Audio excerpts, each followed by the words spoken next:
Hello दोस्तों, कैसे हैं आप सब। उम्मीद करता हूं सब अच्छे होंगे, सेफ होंगे। दोस्तों, आज का जो टॉपिक है वो है कानून और अध्यादेश में अंतर या फिर difference between act and ordinance.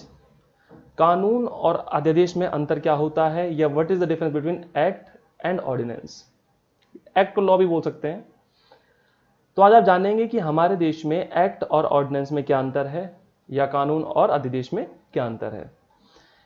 ये जो टर्म है आजकल बड़े न्यूज में आ रहे हैं। आप कोई भी न्यूज चैनल खोलेंगे आज की डेट में तो आपको लगभग यही मिलेंगे चार। और एक तो वो कृषि अध्यादेश जो एग्रीकल्चर से रिलेटेड ऑर्डिनेंस भारत सरकार लेके आई है, लगभग उन्हीं पे डिबेट चल रही है। राज्यसभा में ये हुआ, लोकसभा में ये हुआ, लोकसभा से बिल पास हो गया, राज्यसभा ने ये बिल रोक लिया, वहां से पास हो गया, प्रेसिडेंट ने कुछ ऑर्डिनेंस पास कर दी, समथिंग ऐसा कुछ सुन रहे होंगे आप लोग। और आप किसानों के आंदोलन भी देख रहे होंगे जो प्रोटेस्ट चल रहे हैं अभी फार्मर्स के।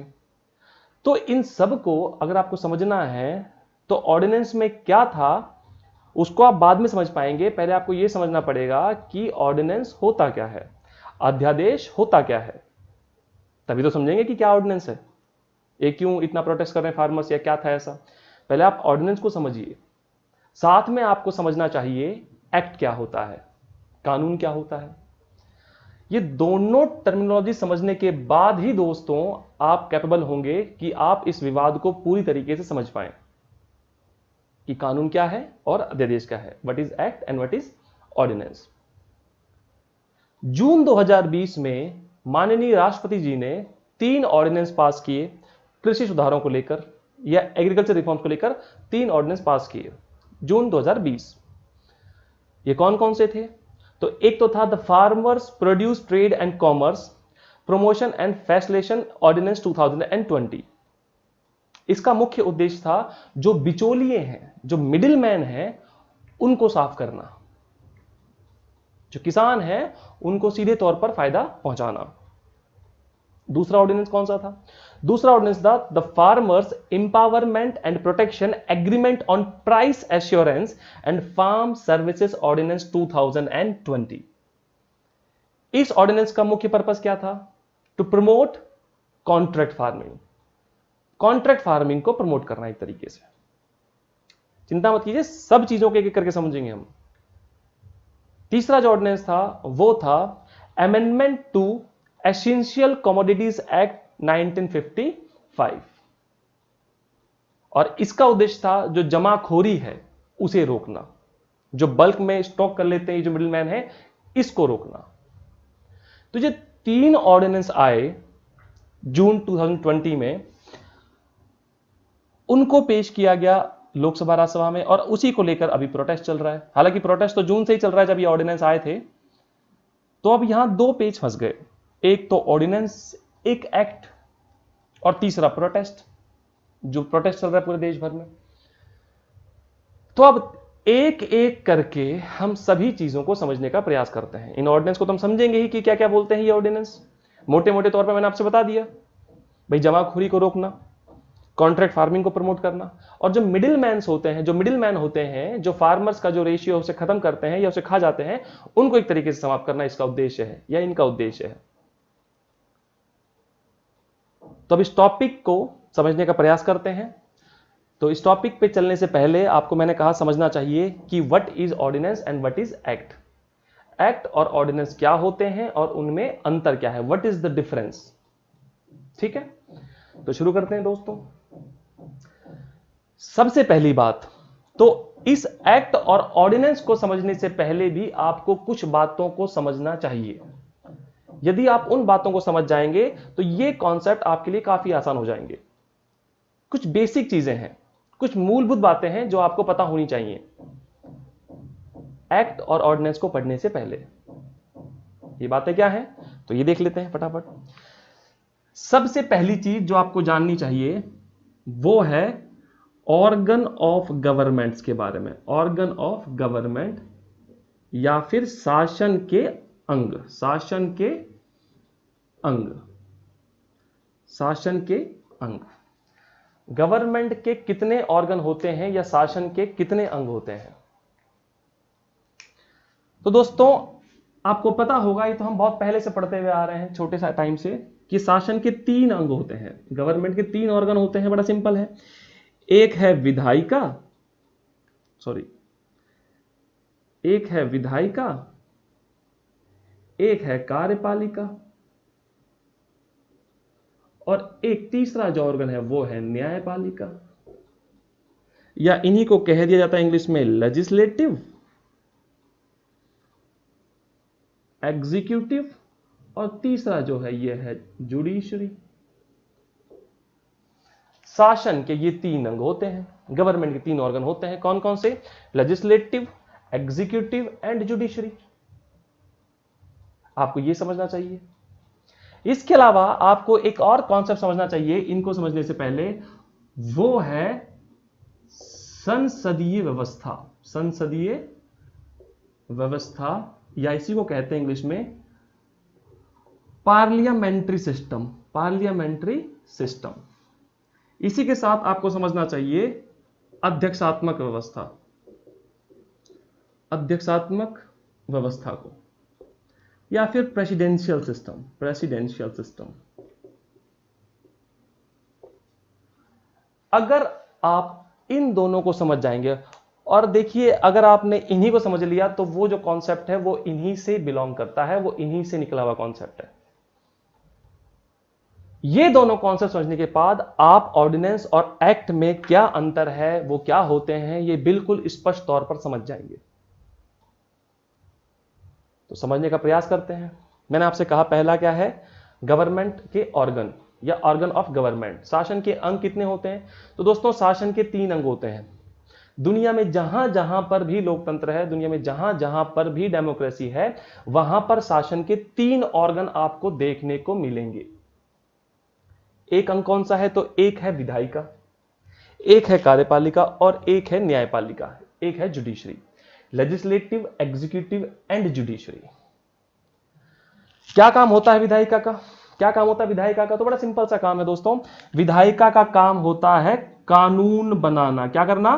कानून बनाना। To make laws. To make laws. कानून बनाना या फिर टू मेक लॉज किसका काम है? लेजिस्लेटिव का या फिर या फिर विधायिका का। अगला ऑर्गन कौन सा है? तो दूसरा है कार्यपालिका। इसका काम क्या होता है? तो उन कानूनों को एग्जीक्यूट करना या उन कानूनों को लागू करना। मैंने आपसे कहा पहला ऑर्गन कौन सा है? तो पहला है विधायिका, इसका काम क्या है? कानून बनाना। अगला ऑर्गन कौन सा है? कार्यपालिका, उसका काम क्या है? उन कानूनों को लागू करना या to execute those laws. Execute laws या कानूनों को लागू करना, को लागू करना। कानून बनाना, उन कानूनों को लागू करना। रहा तीसरा ऑर्गन जो क्या है? जो है न्यायपालिका या फिर जुडिशरी। और जुडिशरी का काम क्या होता है दोस्तों? तो जुडिशरी का काम क्या होता है? उन कानूनों का रक्षा करना, टू प्रोटेक्ट दोज लॉज। इसने कानून बनाए, इसने कानून लागू किए और इसने कानूनों की रक्षा करनी है। टू प्रोटेक्ट दोज लॉज, या उन कानूनों की रक्षा करना, या अगर उन कानूनों में कोई डिस्प्यूट हो जाता है, कोई विवाद हो जाता है तो उन्हें रिजॉल्व करना। तीन ऑर्गन है, तीनों ऑर्गन के अलग अलग काम बिल्कुल स्पष्ट तौर पर बटे हुए हैं। कोई भी एक दूसरे के काम में इंटरफेयर नहीं कर सकता, नहीं करना चाहिए। मैंने आपसे कहा गवर्नमेंट के तीन ऑर्गन कौन कौन से हैं? एक है लेजिस्लेटिव, एक है एग्जीक्यूटिव और एक है जुडिशरी। लेजिस्लेटिव का काम क्या होता है? कानून बनाना। एग्जीक्यूटिव का काम क्या होता है? उन कानूनों को लागू करना। नाम में दिया हुआ है एग्जीक्यूटिव, एग्जीक्यूट करने वाली बॉडी। और तीसरा ऑर्गन जो है वो है न्यायपालिका। इसका काम क्या है? तो उन कानूनों की रक्षा करना या फिर टू प्रोटेक्ट दोज लॉज। इस बात को, ये बहुत मामूली बात नहीं जो मैं बोल रहा हूं आपसे बार बार, कानून बनाना, कानूनों को लागू करना और उन कानूनों की रक्षा करना, ये इन तीनों ऑर्गन्स के पर्टिकुलर काम हैं और उन्हें वही काम करने चाहिए जो उनको दिए गए हैं। इसी कॉन्सेप्ट पर पूरी राज व्यवस्था टिकी हुई है। कैसे? देखिए, इन तीनों अंगों के आधार पर या इन तीनों अंगों के अंतर संबंधों पर, इंटर रिलेशंस के ऊपर दो प्रकार के सिस्टम्स या शासन व्यवस्थाएं बनाई जाती हैं। मैंने आपसे कहा ये तीन अंग हैं शासन के। कौन कौन से? विधायिका, कार्यपालिका, न्यायपालिका। इन तीनों अंगों के अंतर संबंधों के आधार पर या इंटर रिलेशंस के बेस पर दो प्रकार के सिस्टम दुनिया में बन सकते हैं या बने हुए हैं। एक है संसदीय व्यवस्था या फिर पार्लियामेंट्री सिस्टम, और दूसरा है अध्यक्षात्मक व्यवस्था या फिर प्रेसिडेंशियल सिस्टम।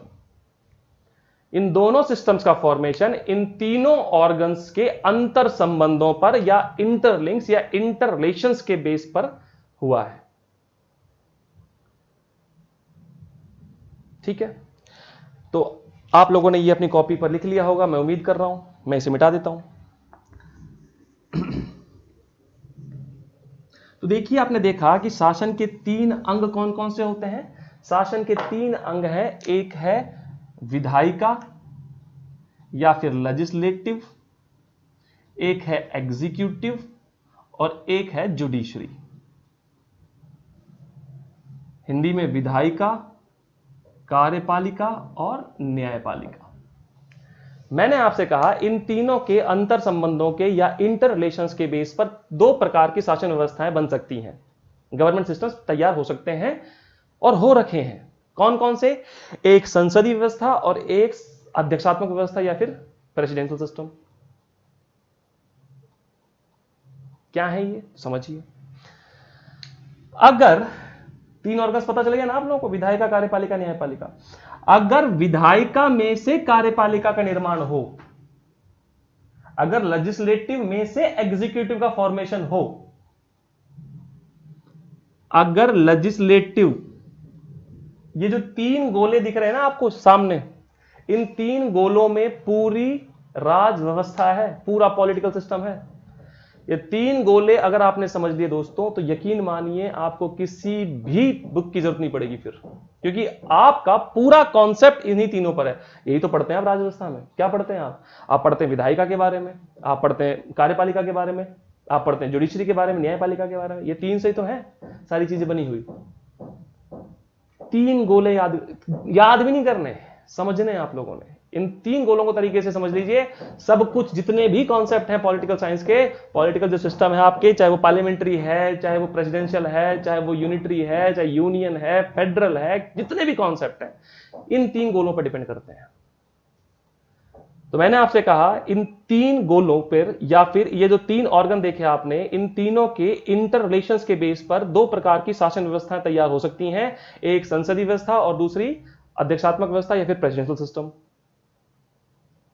मैंने आपसे कहा अगर विधायिका में से कार्यपालिका का निर्माण हो रहा है, अगर लेजिस्लेटिव या विधायिका में से कार्यपालिका यानी कि ये जो एग्जीक्यूटिव है इसका निर्माण हो रहा है, ये हो गई आपकी लेजिस्लेटिव, और इसी में से क्या बन गई आपकी? एग्जीक्यूटिव बन गई, जुडिशरी हो गई बाहर। अगर तीनों ऑर्गन्स में यह संबंध है, क्या रिलेशन है?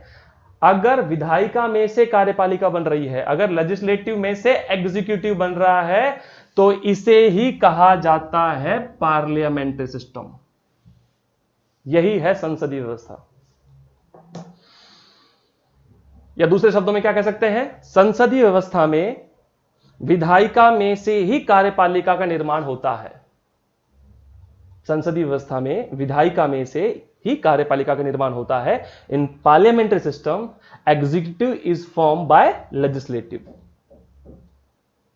जो एग्जीक्यूटिव है वो लेजिस्लेटिव में से बनती है, जुडिशरी बाहर है अपना।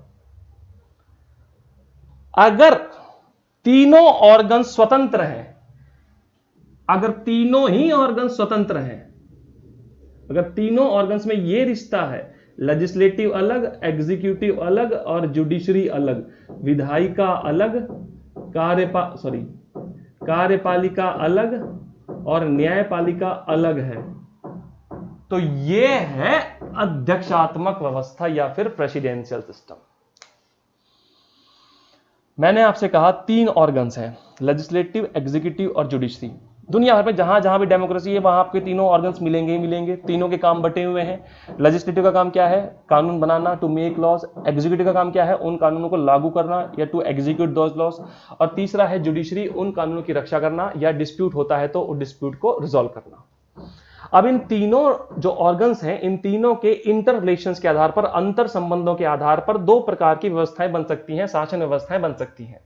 एक संसदीय व्यवस्था या फिर पार्लियामेंट्री सिस्टम, और दूसरा है प्रेसिडेंशियल सिस्टम या फिर अध्यक्षात्मक व्यवस्था। पार्लियामेंट्री सिस्टम का स्ट्रक्चर कैसा होगा? तो जहां पर विधायिका में से कार्यपालिका बनेगी, लेजिस्लेटिव में से ही एग्जीक्यूटिव बनेगा, लेजिस्लेटिव में से ही एग्जीक्यूटिव बनेगा, तो यह होगा क्या? Parliamentary system. और अगर तीनों ऑर्गन इंडिपेंडेंट हैं, तीनों ऑर्गन एक दूसरे से स्वतंत्र हैं, फ्री हैं, तो यह है अध्यक्षात्मक व्यवस्था की विशेषता। क्लियर हो गया? तो विधायिका में से बनती है कार्यपालिका इन पार्लियामेंट्री सिस्टम। और भारत में दोस्तों संसदीय व्यवस्था को अपनाया गया है।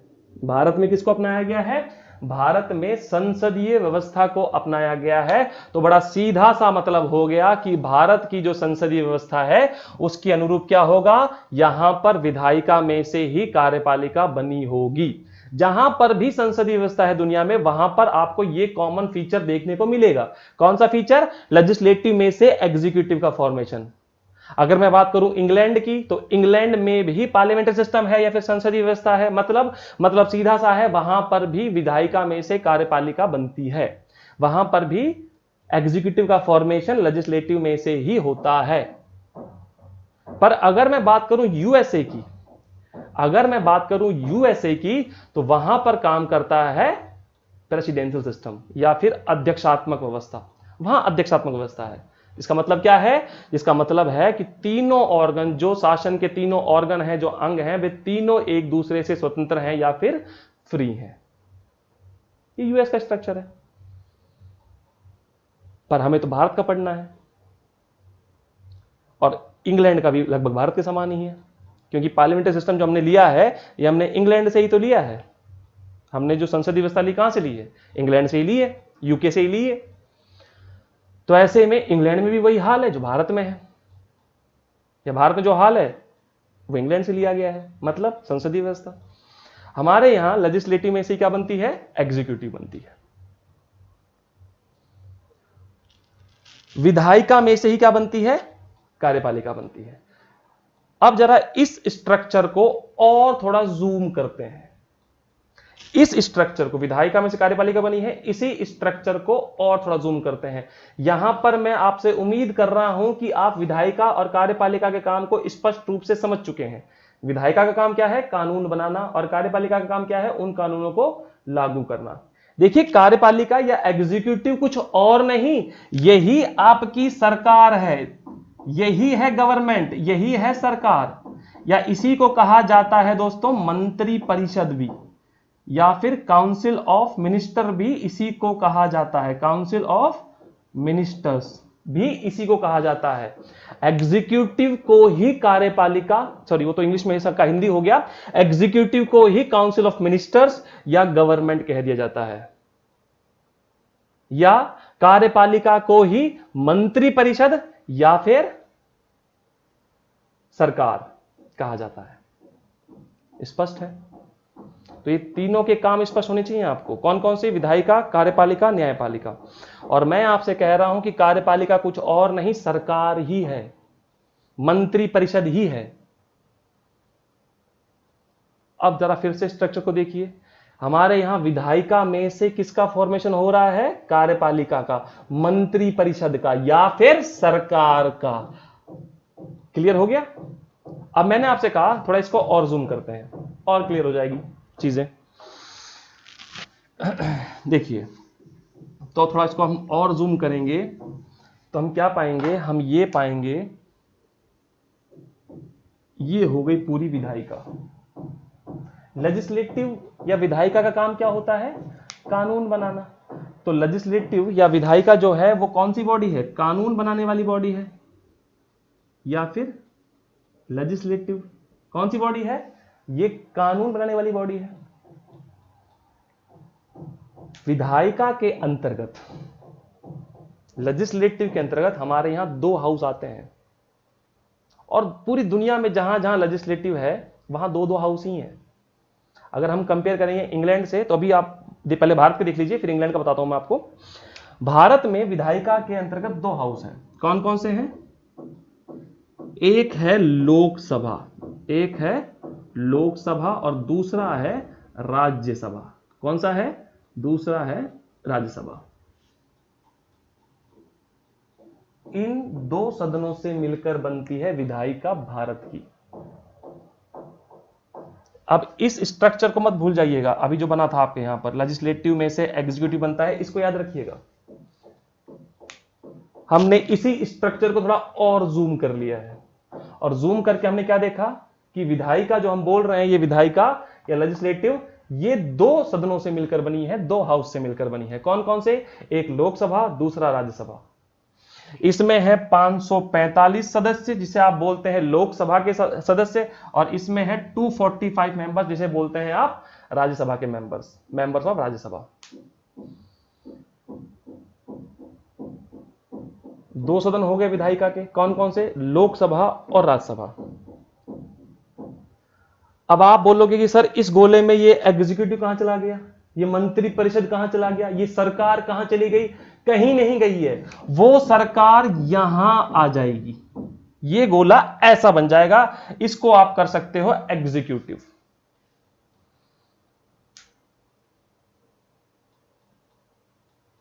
आप जब इस गोले को जूम करोगे तब आप ये स्ट्रक्चर पाओगे। विधायिका दो सदनों से मिलकर बनी है, there are two houses in our legislator. कौन कौन से? एक लोकसभा और दूसरा राज्यसभा। और ये जो एग्जीक्यूटिव है, जो सरकार है, जो काउंसिल ऑफ मिनिस्टर्स है, ये चूंकि लेजिस्लेटिव के अंदर बनी है तो ये आ गया एग्जीक्यूटिव आपका, सरकार ये रही। इन दोनों में से मिलकर बनती है सरकार। दोस्तों क्लियर कर लीजिए कॉन्सेप्ट।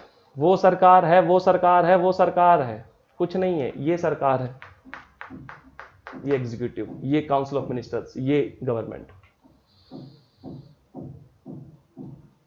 मंत्री परिषद या फिर काउंसिल ऑफ मिनिस्टर्स को मैंने आपसे कहा क्या कहते हैं? सरकार कहते हैं या फिर एग्जीक्यूटिव कहते हैं। और मंत्री परिषद तो दोनों सदनों से मिलकर बनता है, दोनों हाउसेस से मिलकर बनता है। लोकसभा से भी आते हैं मंत्री बनकर, राज्यसभा से भी मंत्री बनकर आते हैं।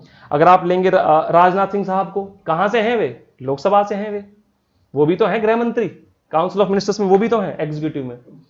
अगर आप लेंगे अमित शाह जी को, वो भी तो हैं एग्जीक्यूटिव में, वो भी तो हैं मंत्री, कहां से हैं वो? अगर मैं बात करूं आपसे एस जयशंकर साहब की, एस जयशंकर साहब कहां से हैं? जो भारत के विदेश मंत्री हैं, वो राज्यसभा से हैं, वो भी तो हैं मंत्री परिषद में। तो ऐसे में आपने क्या देखा कि जो मंत्री परिषद है, जो काउंसिल ऑफ मिनिस्टर्स है, वो दोनों सदनों से मिलकर बनती है। इसमें लोकसभा के सदस्य भी होंगे, इसमें राज्यसभा के सदस्य भी आ सकते हैं। यह है एग्जीक्यूटिव। तो यही सेम डायग्राम, बस मैंने उसको थोड़ा और जूम कर दिया है। यहां आपको लोकसभा राज्यसभा दिखना शुरू हो गए बस। तो हमारे यहां विधायिका दो सदनों से मिलकर बनी है, कौन कौन से? एक लोकसभा, दूसरा राज्यसभा। कहां से लिया है हमने? ये इंग्लैंड से लिया है। तो ऑब्वियस सी बात है इंग्लैंड में भी कुछ ऐसा ही स्ट्रक्चर होगा, बिल्कुल ऐसा ही स्ट्रक्चर है, देख लीजिए। इंग्लैंड में भी संसदीय व्यवस्था है।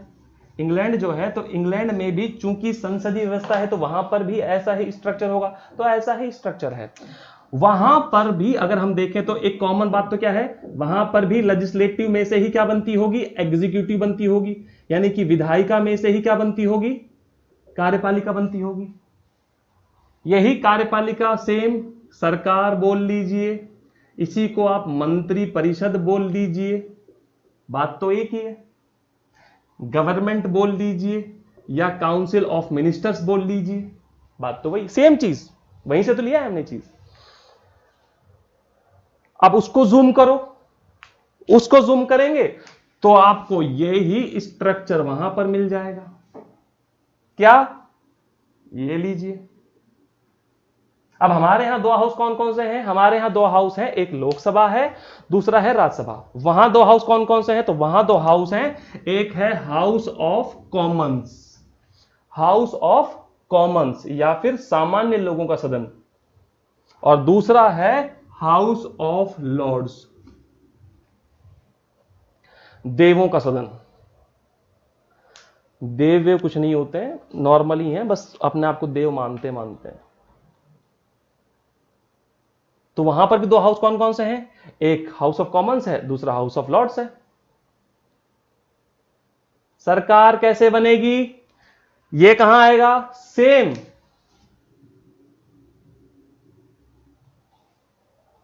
सेम, ये रहा एग्जीक्यूटिव।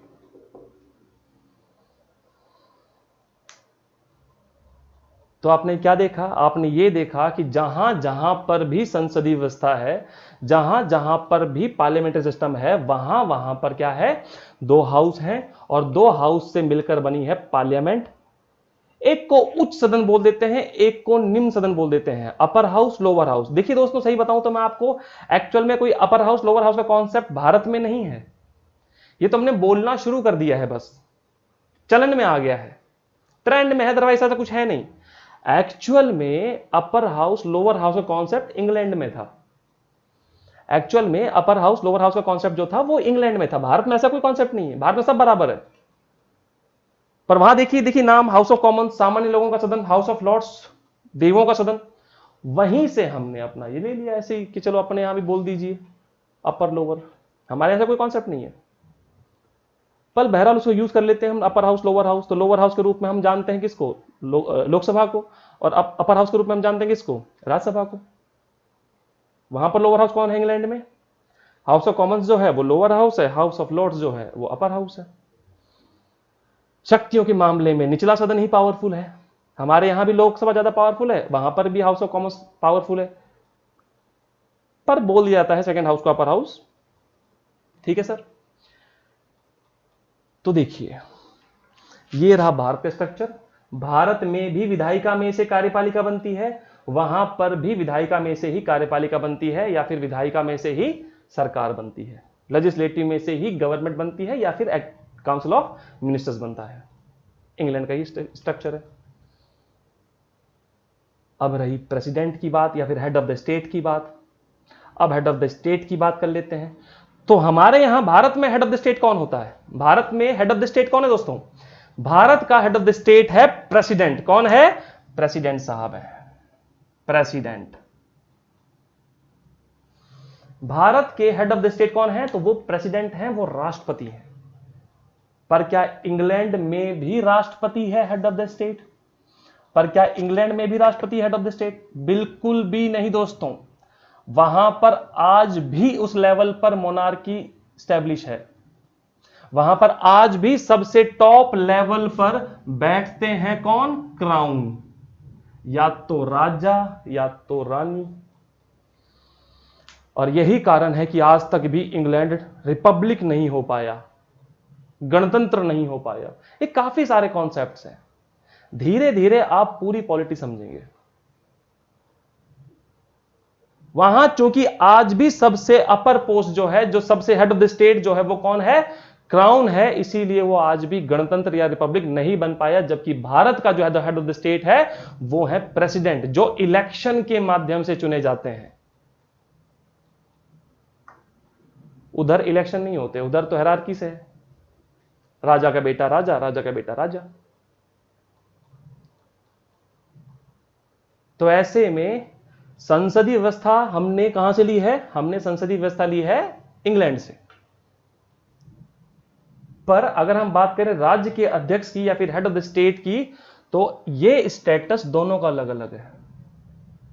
हमारे यहां प्रेसिडेंट है जो इलेक्टेड होता है, और वहां पर क्राउन है जो इलेक्टेड नहीं होते हैं, जो हायरार्की से वंशानुगत होते हैं। राजा का बेटा राजा, राजा का बेटा राजा, राजा का बेटा राजा, ऐसा। अब समझिए, तो भैया हमारे यहां विधायिका में से कार्यपालिका बनती है, यानी कि लेजिस्लेटिव में से एग्जीक्यूटिव बनता है। वहां पर भी लेजिस्लेटिव में से एग्जीक्यूटिव बनता है, पर वहां हेड ऑफ द स्टेट कौन है? क्राउन है। हमारे हेड ऑफ द स्टेट कौन है? प्रेसिडेंट है। हम क्या पढ़ रहे हैं? हम पढ़ रहे हैं पार्लियामेंट्री सिस्टम या फिर संसदीय व्यवस्था। हम क्या पढ़ रहे हैं? पार्लियामेंट्री सिस्टम या फिर संसदीय व्यवस्था। संसदीय व्यवस्था। देखिए दोस्तों, जहां जहां पर भी संसदीय व्यवस्था होगी, जहां जहां पर भी पार्लियामेंट्री सिस्टम होगा या संसदीय व्यवस्था होगी, वहां वहां पर कार्यपालिका की पूरी पावर जो है वो किसके हाथ में होगी? पार्लियामेंट के हाथ में होगी। या पूरी पावर मानी किसके हाथ में होगी? नाम में क्या है? संसदीय व्यवस्था। नाम में ही दिया हुआ है संसदीय व्यवस्था है, तो सारी पावर किसके हाथ में होने वाली है? पार्लियामेंट के हाथ में होगी। जबकि हेड ऑफ द स्टेट कौन है? प्रेसिडेंट है। जरा सा यहां गौर कीजिएगा, तरीके से समझिए इस चीज को। सारी पावर किसके पास है? पार्लियामेंट के पास है, जबकि हेड ऑफ द स्टेट कौन है? प्रेसिडेंट है। और यहां सारी पावर पार्लियामेंट के पास होने का मतलब है एग्जीक्यूटिव के पास, या अगर और थोड़ा अंदर जाएं तो प्रधानमंत्री के पास। मोटे तौर पर बोलना है तो चूंकि पार्लियामेंट्री सिस्टम है तो किसके पास है सारी पावर्स? पार्लियामेंट के पास है। थोड़ा सा और अंदर जाएंगे तो क्या बोलेंगे? काउंसिल ऑफ मिनिस्टर्स के पास है सारी पावर। थोड़ा सा और अंदर जाएंगे, जब रूट पे पहुंचोगे तब पता चलेगा कि पूरी पावर किसके पास है? एक्चुअली प्राइम मिनिस्टर के पास है। जबकि हेड ऑफ द स्टेट कौन है? हेड ऑफ द स्टेट है प्रेसिडेंट। मजे की बात देखिए, पावर किसी और के हाथ में, हेड कोई और। पावर, एक्चुअल पावर किसके हाथ में है? एक्चुअल पावर है प्राइम मिनिस्टर के हाथ में। हेड ऑफ द स्टेट कौन है? हेड ऑफ द स्टेट है प्रेसिडेंट।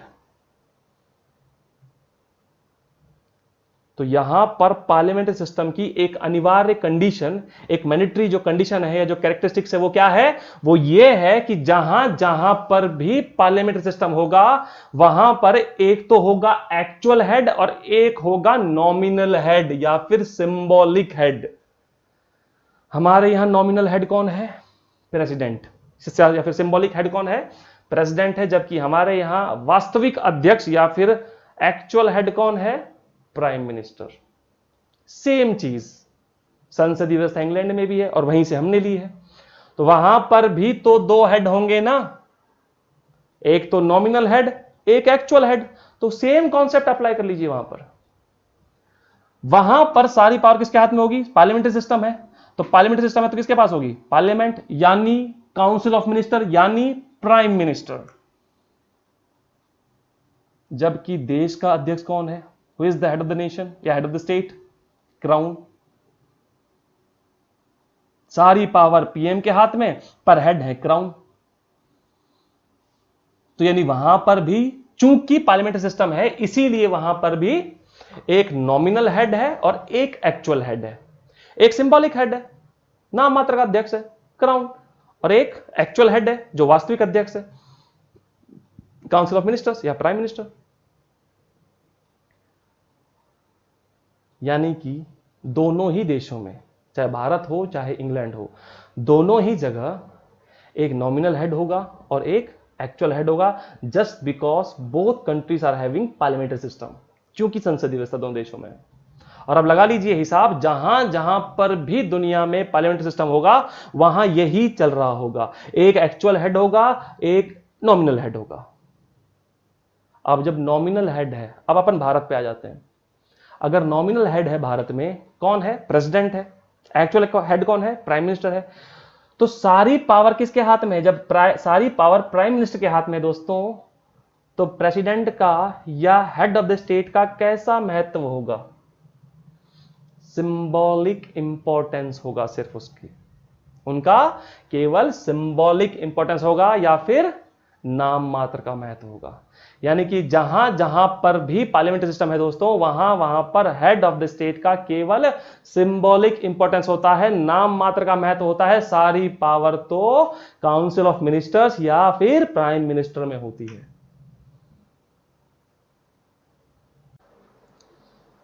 तो जैसा कि दोस्तों अभी आपने देखा कि लेजिस्लेटिव में से एग्जीक्यूटिव बनती है और हमारे यहां पूरी पावर जो है वो किसके हाथ में है? प्राइम मिनिस्टर के हाथ में है। और हमारे यहीं क्या, इंग्लैंड में भी ये हाल है। इंग्लैंड में भी पूरी पावर किसके हाथ में है? प्राइम मिनिस्टर के हाथ में है।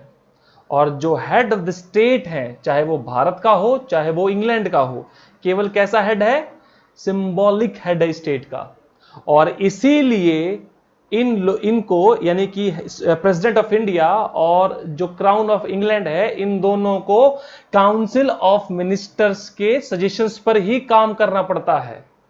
वो अपनी ओर से कोई नया काम नहीं कर सकते। उन्हें यदि कोई भी काम करना है तो उन्हें मंत्री परिषद की सलाह पर या फिर एडवाइस पर ही काम करना होता है। On the basis of advice of council of ministers they have to perform. कोई भी काम करना है तो मंत्री परिषद सलाह देगी तब होगा। तो मैं उम्मीद कर रहा हूं कि आपको यहां तक चीजें समझ में आ गई होंगी। अब आगे बढ़ते हैं। तो आपने अभी देखा कि हमारे यहां जो हेड ऑफ द स्टेट है, यानी जो प्रेसिडेंट साहब हैं, उनका केवल कैसा महत्व है? उनका केवल सिंबॉलिक महत्व है, सिंबॉलिक इंपॉर्टेंस है हेड ऑफ द स्टेट का। वेर सारी पावर किसमें इन्वॉल्व है? वो प्राइम मिनिस्टर में इन्वॉल्व है। ठीक है। तो दोस्तों हमारे यहां पर लेजिस्लेटिव जो है उसमें कितनी बॉडीज हैं, सॉरी इसमें कितने उसके वो हैं हाउसेस? 2 हाउस हैं, एक लोकसभा एक राज्यसभा। अब हमारा जो बेसिक क्वेश्चन था जिससे हमने शुरुआत की थी वो था एक्ट क्या होता है और ऑर्डिनेंस क्या होता है। तो अब हम लोग यहां समझने की कोशिश करेंगे कि एक्ट क्या होता है।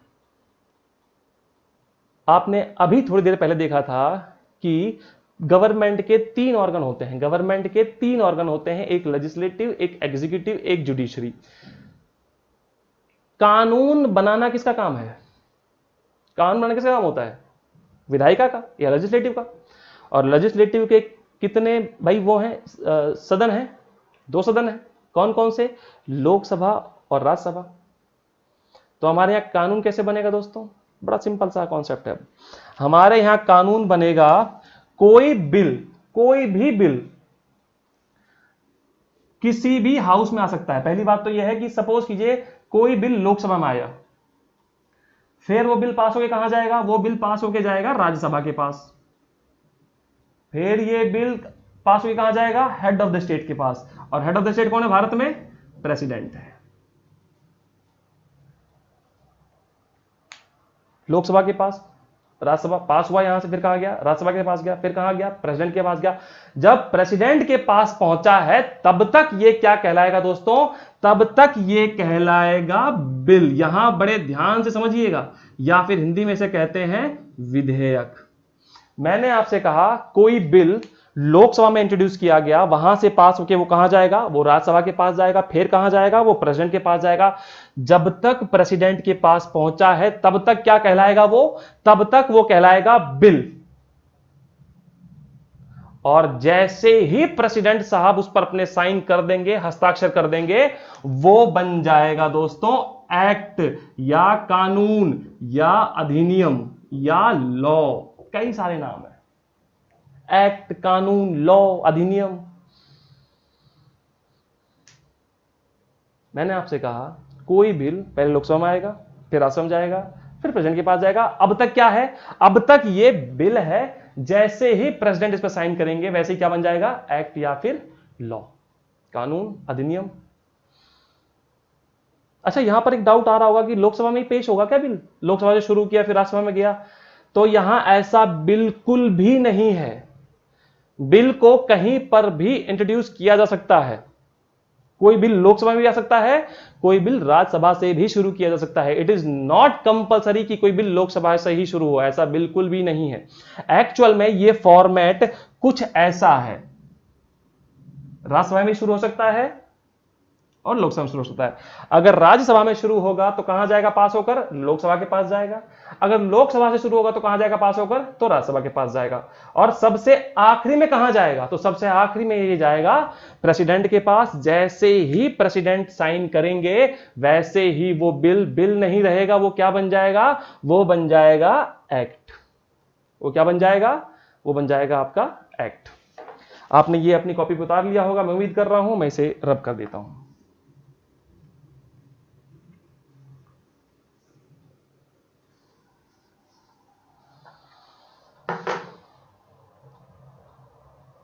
कोई बिल, मैंने आपसे कहा कहीं पर भी शुरू, कुछ एक अपवाद भी हैं, वो किसी और लेक्चर में हम देखेंगे अपवाद कौन कौन से हैं। अभी आप समझ लीजिए कोई भी बिल कहीं पर भी शुरू किया जा सकता है। लोकसभा में अगर कोई बिल शुरू किया गया है तो वो राज्यसभा में जाएगा, राज्यसभा में कोई बिल शुरू किया गया है तो वो पास होके लोकसभा में जाएगा, और अंत में वो कहां जाएंगे, वो जाएंगे प्रेसिडेंट के पास, और जब तक प्रेसिडेंट के पास पहुंचे हैं तब तक वो कहलाएंगे बिल। जैसे ही उन पर प्रेसिडेंट साइन कर देगा वो हो जाएंगे एक्ट या फिर कानून। जैसे उदाहरण के तौर पर या एग्जांपल के तौर पर आपको याद होगा, अभी सीएए चल रहा था, प्रोटेस्ट भी चल रहा था, आपने देखा होगा सीएए को लेकर। यही सीएए सीएबी था, पहले पहले न्यूज आया करती थी CAB, citizenship amendment bill, citizenship amendment bill था ये, सिटीजनशिप अमेंडमेंट बिल। तो दोस्तों बिल मतलब क्या रहा होगा, वो किसी एक हाउस से पास होकर दूसरे हाउस के पास गया होगा, दूसरे हाउस से पास होकर प्रेसिडेंट के पास गया होगा, और तब तक वो कहलाएगा बिल। यानी तब तक वो क्या था, सीएबी था, सिटीजनशिप अमेंडमेंट बिल था। जैसे ही प्रेसिडेंट ने उस पर साइन किया वो क्या बन गया, वो बन गया सीएए, सिटीजनशिप अमेंडमेंट एक्ट। बड़ा सिंपल सा कॉन्सेप्ट है। बिल कब तक है, तो जब तक प्रेसिडेंट के पास पहुंचा है तब तक बिल है, जब साइन कर दिया प्रेसिडेंट ने तब वो बन गया एक्ट, सीएबी सीएए। इसी प्रकार पहले बिल होगा, प्रेसिडेंट जब साइन कर देंगे तो वो क्या बन जाएगा, वो बन जाएगा आपका एक्ट। क्या बन जाएगा, वो बन जाएगा आपका एक्ट। हमारे यहां कानून बनाने में किसका काम, पहली बात तो काम है विधायिका का। काम किसका है, विधायिका का काम है। पर उस काम में मंत्री परिषद भी तो साथ होती है ना।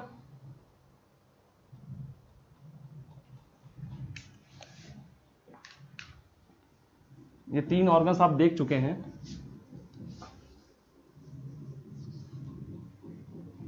मैंने आपसे कहा कि हमारे यहां का स्ट्रक्चर जो है, क्योंकि पार्लियामेंट्री है, क्योंकि संसदीय व्यवस्था है, तो कैसा है, ऐसा है। ये लोकसभा, ये राज्यसभा, ठीक है, ये हमारी सरकार या फिर मंत्री परिषद।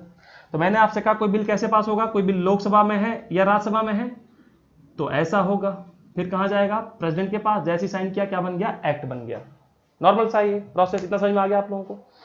भाई कोई बिल लोकसभा से शुरू हुआ है तो राज्यसभा में जाएगा, कोई बिल राज्यसभा से शुरू हुआ है तो लोकसभा में जाएगा, अंत में कहां जाएगा, अंत में जाएगा प्रेसिडेंट के पास। जैसे ही वो साइन करेंगे वो क्या बन जाएगा, एक्ट। और इसके पहले तक वो क्या कहलाएगा, इसके पहले तक वो कहलाएगा बिल या फिर विधेयक। क्या कहलाएगा, विधेयक या फिर बिल। यानी हमारे यहां पर लेजिस्लेटिव का काम क्या है, कानून बनाना। एग्जीक्यूटिव का काम क्या है, उन कानूनों को लागू करना। पर हमारे यहां लेजिस्लेटिव कानून बना रही है, एग्जीक्यूटिव कानूनों को लागू करने का काम करना होता है उसका, पर वो भी कहीं ना कहीं कार्यपालिका भी विधायिका के काम करती है हमारे यहां। और हमारे यहीं क्या, जहां जहां पर संसदीय व्यवस्था, जहां जहां पर पार्लियामेंट्री सिस्टम है, वहां वहां पर विधायिका के काम कार्यपालिका या एग्जीक्यूटिव को भी करने होते हैं। अगर हम बात करें अध्यक्षात्मक व्यवस्था की या प्रेसिडेंशियल सिस्टम की, जो आपने देखा था पहले, तो प्रेसिडेंशियल सिस्टम में कैसा सिस्टम है, प्रेसिडेंशियल सिस्टम में तीनों ऑर्गन अपना अलग अलग है, लेजिस्लेटिव अलग, एग्जीक्यूटिव अलग, जुडिशरी अलग। यहां इंडिपेंडेंट है, यहां एग्जीक्यूटिव लेजिस्लेटिव से बाहर है, वहां विधायिका कार्यपालिका से अलग है, कोई दिक्कत नहीं है, वहां पर कोई भी दिक्कत नहीं है। वहां पर एग्जीक्यूटिव अपने काम करेगी, कौन से, कानूनों को लागू करवाने के, जो उसका काम है एक्चुअल, और लेजिस्लेटिव अपना काम करेगी, क्या काम है उसका, कानून बनाना।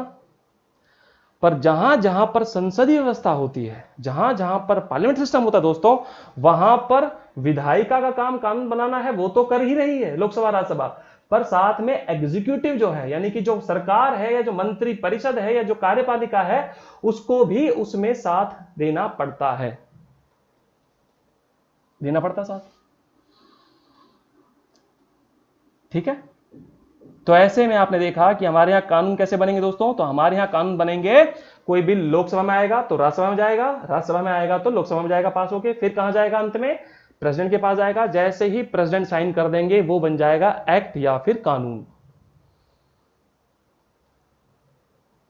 तो आपने यहां पर यह देखा दोस्तों कि भारत में कानून बनाने के लिए लोकसभा और राज्यसभा का होना बहुत जरूरी है। आपने क्या देखा अभी? आपने यहां यह देखा कि लोकसभा कानून बनाने के लिए या एक्ट बनाने के लिए लोकसभा और राज्यसभा का होना बहुत जरूरी है। इनके बिना तो एक्ट बनेगा ही नहीं ना, नहीं बन सकता। तो कानून बनाने के लिए लोकसभा राज्यसभा का होना बहुत जरूरी है। पर लोकसभा और राज्यसभा दोस्तों पूरे साल एक साथ नहीं बैठते। लोकसभा और राज्यसभा पूरे साल एक साथ नहीं बैठते हैं। ये कुछ समय के लिए एक साथ आते हैं। ये कुछ समय के लिए एक साथ आते हैं और इन्हीं समय को कहा जाता है सेशन। इन्हीं समय को कहा जाता है सेशन, या फिर कह देते हैं हिंदी में सत्र। सिंपल सा आपने देखा कि भैया विधायिका का काम क्या है? कानून बनाना। विधायिका में कौन कौन से हमारे पास सदन है? तो एक लोकसभा है, एक राज्यसभा है। लोकसभा से कोई बिल पास होगा तो राज्यसभा के पास जाएगा, राज्यसभा से बिल पास होगा तो प्रेसिडेंट के पास जाएगा, प्रेसिडेंट ने साइन कर दिया तो एक्ट बन जाएगा। सीधा सा फंडा। तो यानी कि आपने देखा कि एक्ट बनाने के लिए लोकसभा और राज्यसभा का होना बहुत जरूरी है। पर मैं आपसे यह कह रहा हूं कि लोकसभा और राज्यसभा दोनों एक साथ पूरे वर्ष पूरे साल एक साथ नहीं बैठते हैं। ये तो कुछ समय के लिए एक साथ आते हैं। ये तो कुछ समय के लिए एक साथ आते हैं और इन्हीं समय को कहा जाता है सेशंस या फिर सत्र। और भारत में एक वर्ष में 3 सेशन होते हैं। भारत में एक वर्ष में 3 सेशंस होते हैं, 3 सत्र होते हैं। और ये 3 सत्र कौन कौन से हैं? सेशन कौन कौन से हैं? तो बच्चों एक है बजट सेशन। कौन सा है? एक है बजट सेशन। अगला है मॉनसून सेशन। मॉनसून सेशन या फिर इसको कहते हैं मानसून सत्र। मानसून सत्र। और तीसरा जो सेशन है दोस्तों वो है शीतकालीन सत्र या फिर विंटर सेशन। विंटर सेशन या फिर शीतकालीन सत्र।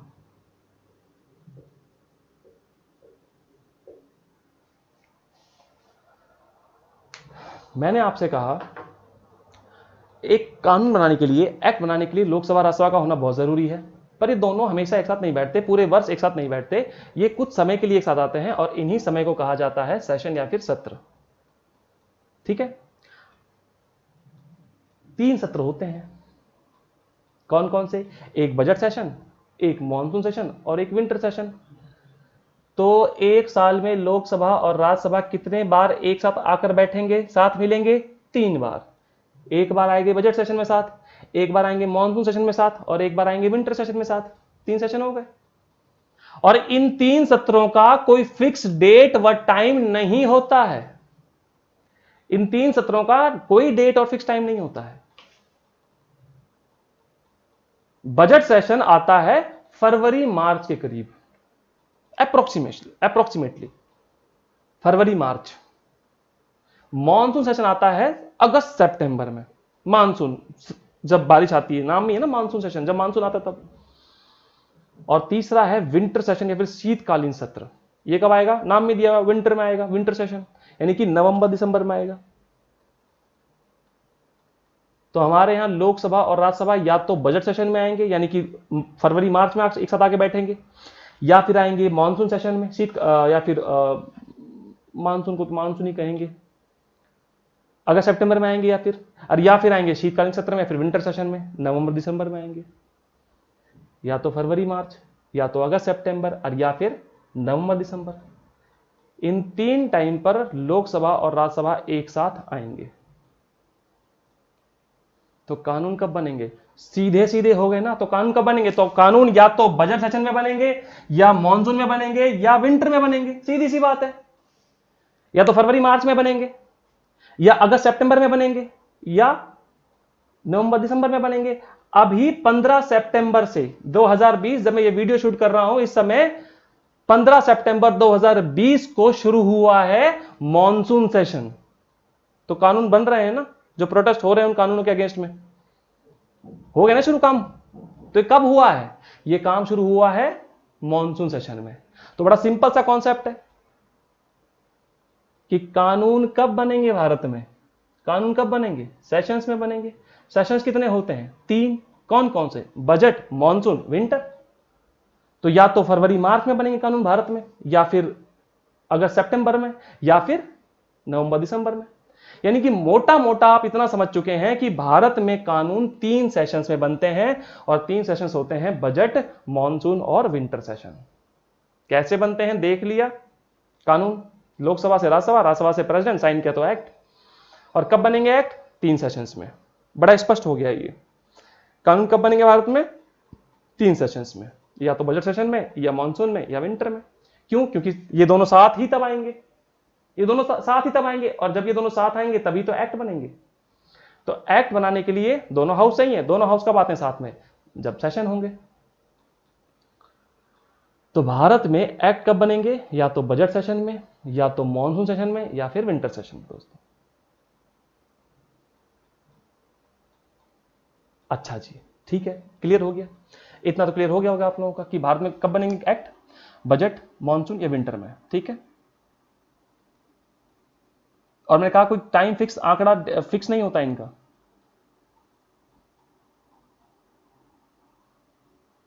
अब अगर सपोज कीजिए फरवरी मार्च अगस्त सितंबर नवंबर दिसंबर में दोनों साथ आते हैं तब एक्ट बनेंगे। पर अगर इनके बीच में कोई समस्या आ जाए, लेट्स से अप्रैल में कोई समस्या आ जाए, मई में कोई समस्या आ जाए, जून में कोई समस्या आ जाए, अक्टूबर में कोई समस्या आ जाए, सेशन तो नहीं चल रहे, सेशन तो नहीं चल रहे, यानी कानून तो नहीं बनेंगे क्योंकि लोकसभा राज्यसभा नहीं है। तब क्या करें? युद्ध होने वाला है, सपोज युद्ध की तैयारी कर दी दूसरे देश ने, अकाल पड़ गया कहीं पे, बहुत बड़ा फैमाइन आ गया है, सुनामी आ गई है कहीं पर, तो क्या ऐसे में सेशन का वेट किया जाना चाहिए कि नहीं अभी सेशन आने वाला है 1.5 महीने बाद तब बनाएंगे कानून, तब तक तो सब साफ हो जाएगा? सही बात है ना भाई। आपने देखा कि लोकसभा राज्यसभा तो 3 बार आते हैं साथ में, बजट, मॉनसून, विंटर। और अगर इनके बीच में कभी कोई इमरजेंसी कंडीशन आ जाए, कोई आपातकालीन स्थिति उत्पन्न हो जाए, तब क्या किया जाए? क्या सेशन का वेट किया जाए? नहीं, ऐसा तो नहीं किया जाना चाहिए। इसीलिए हमारे भारतीय संविधान ने, इंडियन कॉन्स्टिट्यूशन ने प्रेसिडेंट ऑफ इंडिया को इंपावर किया है कि at the time of emergency, और जब ये सेशन नहीं चल रहे हो, यदि तब कोई इमरजेंसी कंडीशन आ जाती है, तो I am giving you power under article 123। Article 123 president को पावर देता है कि वो ऑर्डिनेंस जारी कर सकता है। आर्टिकल 123 हमारे प्रेसिडेंट को पावर देता है कि वो, आर्टिकल 123 प्रेसिडेंट को पावर देता है कि वो क्या जारी कर सकते हैं?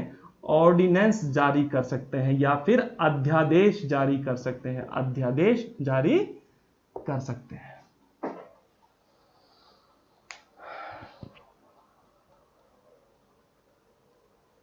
एक्ट कैसे बनते हैं, कानून कैसे बनते हैं, ये तो आपको पूरी तरीके से समझ में आ गया। ये फॉर्मेट यहां तक है, सिंपल। 3 सेशन होंगे, एक्ट बन जाएंगे। पर मैंने कहा आपसे कि इन 3 सेशंस का तो 2-2 महीना फिक्स है बॉस, मतलब उतना ही कुछ फिक्स है। अगर उनके बीच में कोई कंडीशन आ जाए ऐसी जो इमरजेंसी लेवल की हो, फेमाइन, अकाल आ गया, या अकाल पड़ गया बहुत ज्यादा, या मान लीजिए सुनामी आ गया, उससे भी एक सेंसिटिव, या मान लीजिए युद्ध जैसी स्थिति हो गई, वॉर की कंडीशन हो गई है, क्या बैठ के वेट किया जाएगा कि सेशन आने वाला महीने भर बाद तब देख लेंगे तब एक्ट बनाएंगे? नहीं, ऐसा नहीं किया जाना चाहिए। इसीलिए इंडियन कॉन्स्टिट्यूशन, भारतीय संविधान ने हमारे प्रेसिडेंट को पावर दी है कि अंडर 123, अंडर आर्टिकल 123 आप ऑर्डिनेंस जारी कर सकते हो। यानी कि ऑर्डिनेंस क्या है? राष्ट्रपति द्वारा बनाया गया कानून, प्रेसिडेंट द्वारा बनाया गया कानून। प्रेसिडेंट की पावर नहीं है एक्ट बनाना। एक्ट ऐसे बनता है, एक्ट ऐसे बनता है, याद रखिएगा इस चीज को। एक्ट बनाने का तरीका यही है। पर चूंकि अभी ये लोग तो है ही नहीं ना, सेशन नहीं चल रहा, अभी तो सेशन नहीं चल रहा, तो ऐसे में क्या किया जाए? ऐसे बैठे तो नहीं रह सकता। तो क्या किया हमारे कॉन्स्टिट्यूशन ने, इंडियन कॉन्स्टिट्यूशन ने आर्टिकल 123 के तहत प्रेसिडेंट को पावर दे दिया कि आप उन कंडीशंस में ऑर्डिनेंस रिलीज कर सकते हैं, ऑर्डिनेंस पास कर सकते हैं under article 123 on any subject,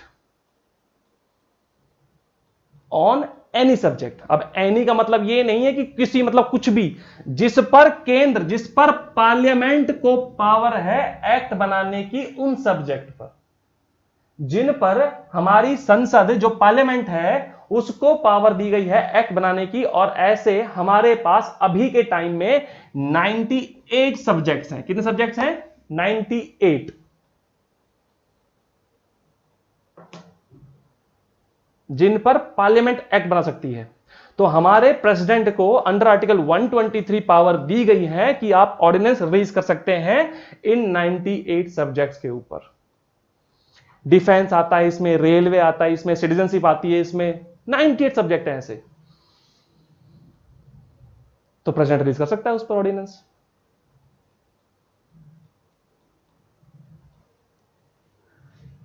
ordinance, अब ऑर्डिनेंस को पास करने की पहली कंडीशन क्या होगी दोस्तों? ऑर्डिनेंस को पास करने की पहली कंडीशन क्या हो गई? ऑर्डिनेंस को पास करने की या लागू करने की पहली कंडीशन ही ये हो गई कि सेशन नहीं होना चाहिए। सेशन नहीं होना चाहिए। अगर सेशन ही होगा तो इसकी जरूरत ही नहीं है, क्योंकि वो तो इमरजेंसी कंडीशन के लिए दिया गया है, वो तो आपातकालीन स्थिति के लिए दिया गया है ना। तो ऐसे में प्रेसिडेंट तब रिलीज करेगा ऑर्डिनेंस जब सेशन नहीं होगा, क्योंकि कंडीशन ही वही उसकी। तो अगर यही सेशन ही होगा तो जिसका काम है act banana, that is Lok Sabha and Rajya Sabha, वो बनाएंगे। आप क्यों बनाएंगे?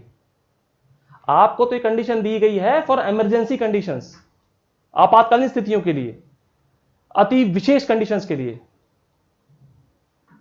तो सबसे पहली कंडीशन क्या है? अध्यादेश सेशंस नहीं होंगे तब रिलीज किया जा सकता है।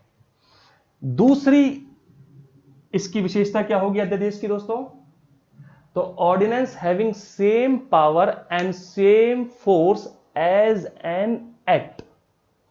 अध्यादेश में वही शक्ति और वही बल होता है जो कि एक कानून में। सवाल उठा होगा आपके दिमाग में। दिल और दिमाग दोनों का इस्तेमाल कीजिए, इसलिए दिल निकल गया। दिमाग का भी कीजिएगा इस्तेमाल, ज्यादा उसी का कीजिए। तो मैंने आपसे कहा कि ऑर्डिनेंस, सवाल क्या उठा होगा आपके दिमाग में कि अच्छा ऑर्डिनेंस चलो प्रेसिडेंट पास कर सकता है, तो क्या इसकी वही पावर होगी जो पार्लियामेंट एक्ट पास करती है?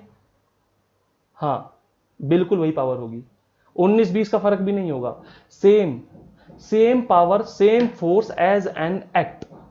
वही शक्ति, वही बल होगा अध्यादेश में जो कि एक कानून में होता है, जो कि एक एक्ट में होता है। तो पहला क्या है? पहला क्या है ऑर्डिनेंस का? ऑर्डिनेंस का पहला जो नियम है वो क्या है? नियम कि जब सेशन नहीं होंगे तब लाया जाएगा। दूसरा क्या बोलता है? Same power same force as an act. वही बल, वही शक्ति होगी जैसा कि एक कानून में होता है। तीसरा, याद कीजिए फिर से, कानून बनाना काम किसका है? कानून बनाना काम किसका दोस्तों? कानून बनाना काम है लेजिस्लेटिव का। याद आया? 3 ऑर्गन, लेजिस्लेटिव, एग्जीक्यूटिव, जुडिशरी। काम किसका है? लेजिस्लेटिव का है। जबकि प्रेसिडेंट कैसी पोस्ट है? President is an executive post. राष्ट्रपति एक कार्यपालिका का पद है। कानून बनाना काम किसका है? लेजिस्लेटिव का, विधायिका का है। अब वो तो है नहीं, सेशन तो नहीं है। बना कौन रहा है कानून? एग्जीक्यूटिव। कानून बनाना काम दोस्तों इसका है, पर उस केस में कानून बना कौन रहा है अध्यादेश में? एग्जीक्यूटिव बना रहा है। तो ये क्या बहुत अच्छी बात है? बिल्कुल भी अच्छी बात नहीं है। ये तो दिया ही इमरजेंसी कंडीशन के लिए दिया गया है, हमेशा यूज करने के लिए थोड़ी दिया गया है। हमेशा तो जिसकी पावर है वो बनाएगा। ये तो कुछ इमरजेंसी कंडीशन के लिए दिया गया है। तो ऐसे में इसकी कुछ लिमिटेशंस हैं, इसका कुछ टाइम पीरियड है। और वो टाइम पीरियड कितना है दोस्तों? वो टाइम पीरियड समझिए, वो टाइम पीरियड है प्रेसिडेंट की घोषणा के बाद। प्रेसिडेंट ने जब घोषणा करी अध्यादेश की, सपोज कीजिए प्रेसिडेंट ने 1 जून को घोषणा करी, 1 जून को इसने रिलीज किया ऑर्डिनेंस, मान के चलिए एग्जांपल के तौर पर 3 तलाक पर। हालांकि 3 तलाक पर भी पहले ऑर्डिनेंस ही आया था, 3 तलाक पर भी पहले ऑर्डिनेंस ही लेकर आए थे प्रेसिडेंट, फिर पार्लियामेंट में उस पर बहस हुई और फिर एक्ट बना था वो। तो मैं क्या बोल रहा हूं आपसे, चूंकि एग्जीक्यूटिव का काम नहीं है ऑर्डिनेंस या एक्ट बनाना, इसलिए थोड़ी कम पावर्स दी गई हैं इसको। टाइम पीरियड कम है इसका। क्या टाइम पीरियड है? तो समझिए, प्रेसिडेंट की घोषणा के बाद प्रेसिडेंट ने जिस दिन डिक्लेयर किया कि मैं आज 1 जून को भारत पर यह ऑर्डिनेंस लागू करता हूं, 3 तलाक को मैं बैन करता हूं, सपोज ऐसा किया प्रेसिडेंट ने, इनकी घोषणा के बाद सेशन के आने के, गौर से समझिएगा, सेशन के या सत्र के आने के, सेशन के या सत्र के आने के 6 वीक्स तक ये चलेगा, 6 हफ्ते तक ये ऑर्डिनेंस चलता रहेगा। बड़ा ही सिंपल है दोस्तों। मैंने आपसे क्या कहा, राष्ट्रपति की घोषणा के बाद सेशन के आने के 6 वीक्स तक ये लागू रहेगा ऑर्डिनेंस। अगर 6 हफ्ते, अब चूंकि सेशन आ चुका है, क्या बोल रहा है, यही तो बोल रहा है कि प्रेसिडेंट ने सपोज किया 1 जून को इसको घोषणा किया और सेशन आने वाला है, मान के चलिए अगस्त में, मान लीजिए सेशन आने वाला है अगस्त में,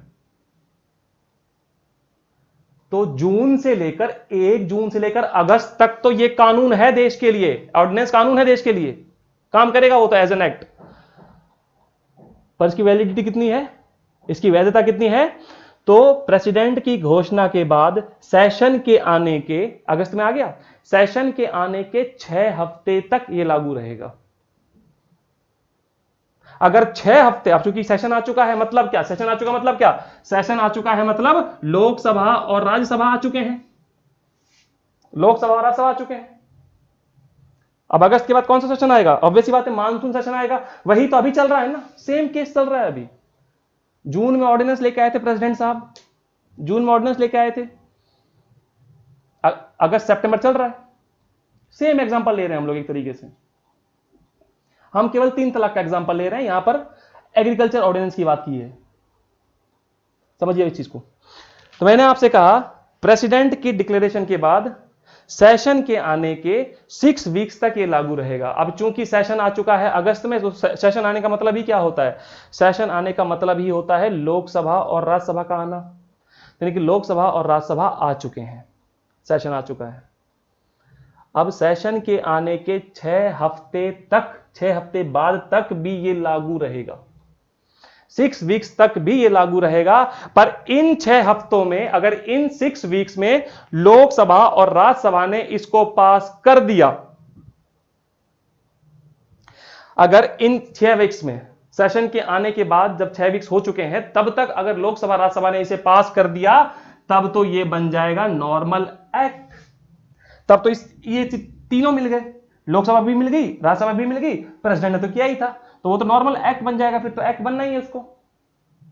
पर अगर इन 6 हफ्तों में, सेशन के आने के बाद के 6 हफ्तों तक लोकसभा और राज्यसभा ने उस बिल को पास नहीं किया दोस्तों, तो वो ऑर्डिनेंस खत्म हो जाएगा, वो ऑर्डिनेंस खत्म।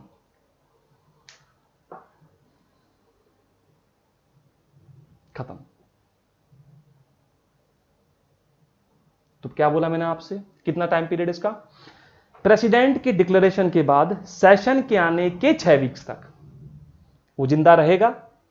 अगर 6 हफ्तों में लोकसभा राज्यसभा ने उसे पास कर दिया तो ठीक है, तब तो एक्ट बन गया, क्योंकि तब तो नॉर्मल प्रोसेस आ चुका है, बिल्कुल लोकसभा राज्यसभा प्रेसिडेंट एक्ट। और अगर उन दोनों ने पास नहीं किया इन 6 हफ्तों में उस ऑर्डिनेंस को, तो वो ऑर्डिनेंस खत्म हो जाएगा, खत्म। अभी यही हुआ है, जून में ऑर्डिनेंस लेके आए थे कृषि के ऊपर या एग्रीकल्चर के ऊपर, 15 सितंबर को मॉनसून सेशन आया, उसको इंट्रोड्यूस कर दिया गया। अगर उसको पास नहीं करते 15 सितंबर के बाद भी 6 हफ्ते तक, वो अपने आप खत्म हो जाते वो ऑर्डिनेंस जो जून में आए थे। पर अब तो लोकसभा राज्यसभा ने पास कर दिया उसको, अब कहां जाएगा वो, प्रेसिडेंट के पास जाएगा, जा चुका है, साइन करने की वेट है, साइन करते ही वो एक्ट बन जाएगा। ये है एक्ट, ये है ऑर्डिनेंस। ऑर्डिनेंस नॉर्मल यूज के लिए नहीं दिया गया है, मैंने अभी आपसे कहा। अगर ये है तो कोई सेशन है तो कोई दिक्कत नहीं, फिर तो काम है जिसका है कानून बनाना, लेजिस्लेटिव का या फिर विधायिका का, वो बनाएगा।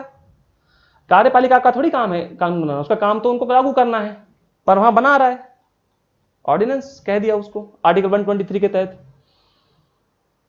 तो पहली कंडीशन तो क्या है, सेशन नहीं होना चाहिए, सेशन नहीं होना चाहिए। दूसरी कंडीशन क्या है, सेम पावर और same force as an act, वही बल और वही शक्ति होगी किसी ऑर्डिनेंस में अध्यादेश में जो कि एक कानून में होती है। और तीसरा क्या है? तीसरा है उसका टाइम पीरियड कितना होगा दोस्तों। तो टाइम पीरियड के लिए कहा गया है कि सेशन जो प्रेसिडेंट की घोषणा के बाद, प्रेसिडेंट राष्ट्रपति की घोषणा के बाद सत्र के आने के 6 हफ्ते तक वो जिंदा रहेगा या लागू रहेगा। अगर उन 6 हफ्तों में लोकसभा और राज्यसभा ने उसे पास कर दिया तो बन गया एक्ट, और अगर पास नहीं किया तो वो खत्म हो जाएगा। तो अभी आपने देखा दोस्तों ऑर्डिनेंस की पावर के बारे में। ऑर्डिनेंस कौन रिलीज करेगा? प्रेसिडेंट। पर फिर से मैं आपको रिकॉल करा दूं दोस्तों कि यहां पर प्रेसिडेंट के कहने का मतलब किसकी एडवाइस पर प्रेसिडेंट ऑर्डिनेंस जारी कर रहा है?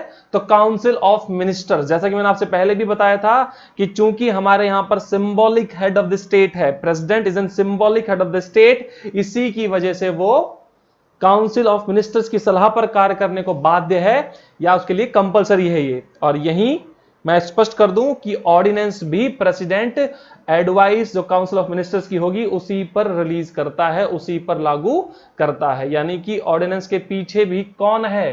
काउंसिल ऑफ मिनिस्टर्स या फिर मंत्री परिषद। ये है एक्ट और वो है ऑर्डिनेंस, कानून और अध्यादेश। आई होप आप लोगों को अंतर समझ में स्पष्ट रूप से आ गया होगा। अभी की जो न्यूज है, अब हम अगले लेक्चर में, कल या जब भी टाइम मिलेगा अगले लेक्चर तक मैं उसको लेके आ जाऊंगा आप लोगों के सामने कि एक्चुअल में क्या विवाद है, क्या ऑर्डिनेंस बोलता है, क्या डिस्प्यूट है, क्यों प्रोटेस्ट हो रहा है। उसके पहले आपको यह समझना बहुत जरूरी था ताकि आपको पता तो चले कि कानून होता क्या है और अध्यादेश क्या होता है, और अध्यादेश को कानून में परिवर्तित करना कैसे होता है। तो वो ऐसे होता है। आई होप आपको चीजें समझ में आई होंगी कानून अध्यादेश को लेकर। और ये तो अभी का एग्जांपल मान लीजिए इस चीज को, तो अभी जून में ही ऑर्डिनेंस पास किया था और अब सितंबर में सेशन आ चुका है, तो अब आ चुके दोनों हाउस, तो उसको पास करवाया जा रहा है। अब पास करवाया जा रहा है, अगर पास नहीं करवाया जाता 2 हफ्ते तक, 6 हफ्ते तक, तो अपना आप खत्म हो जाता। अब पास करवा देंगे लोकसभा राज्यसभा से, वो तो पास हो ही गए वैसे तीनों ऑर्डिनेंस, और भी काफी ऑर्डिनेंस और भी काफी सारे बिल पास हुए हैं उसके साथ। ऑर्डिनेंस तो कल 3 पास हुए हैं, तो ये एक्ट बन जाएंगे उसके बाद, क्योंकि प्रेसिडेंट साइन कर देगा। और आपको पता ही है कि ये कंडीशन चाहिए एक्ट बनाने के लिए। ठीक है, ये चीज बेसिक्स समझना बहुत जरूरी है हमेशा किसी भी चीज का। आप कोई भी सब्जेक्ट पढ़े दोस्तों, सबसे पहले आपको उसका बेसिक्स पता होना चाहिए। अगर आपको बेसिक्स पता है तो आपको आगे, आपकी नींव अगर मजबूत है, इसे समझिए, अगर आपकी नींव मजबूत है तो आपकी बिल्डिंग बहुत ऊंची और बहुत अच्छी बन सकती है। आपकी नींव नहीं हिलेगी। हम लोग चीजों को, अब अगर न्यूज पढ़ रहा है पूरा देश तो क्या पढ़ रहा है? ऑर्डिनेंस आए थे, ये बन रहे, ऑर्डिनेंस आए थे, ये बन रहे, एक्ट बन रहा है, प्रोटेस्ट हो रहा है। अरे भाई, एक्ट क्या है, ऑर्डिनेंस क्या है, पहले समझो तो सही। ये ऑर्डिनेंस है जो प्रेसिडेंट लेकर आते हैं, ये एक्ट है जो ये बनाते हैं। ये लेकर आए, ये बनवाने की कोशिश की जा रही है। ये है अभी समझ में आ गया। अब आपको पूरा स्ट्रक्चर समझ में आ गया। अब वो न्यूज आपके लिए काफी आसान हो जाएगी कि अच्छा, राष्ट्रपति ने ये ऑर्डिनेंस जारी किए थे, अब ये फिलहाल ये करवा रहे हैं, और उसके प्रोविजंस जो होंगे वो आप लोगों को पता चल जाएंगे पूरे कि क्या क्या है, कैसे उसमें जमाखोरी को खत्म किया जाएगा, मिडिल मैन का रोल कैसे खत्म किया जाएगा, या जो कॉन्ट्रैक्ट फार्मिंग है उसे कैसे प्रमोट किया जाएगा, वो सब उसके बारे में पढ़ेंगे अपन। ठीक है, तो अगले लेक्चर का वेट कीजिए, उसमें आपको पूरा डिस्प्यूट जो है, जो विवाद चल रहा है, प्रोटेस्ट क्यों हो रहा है और उनके क्या फायदे हैं, उन्हें कृषि सुधार किस मायने में कहा जा रहा है, ये आप तक अगले लेक्चर में आ जाएंगी।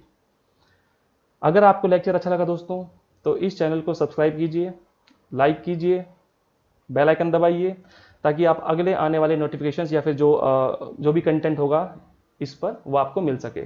करंट सीरीज चली रही है, उसमें आपको पूरा करंट करवाया जाएगा कवर। ठीक है, धन्यवाद। उम्मीद करता हूं आपको ये सेशन अच्छा लगा।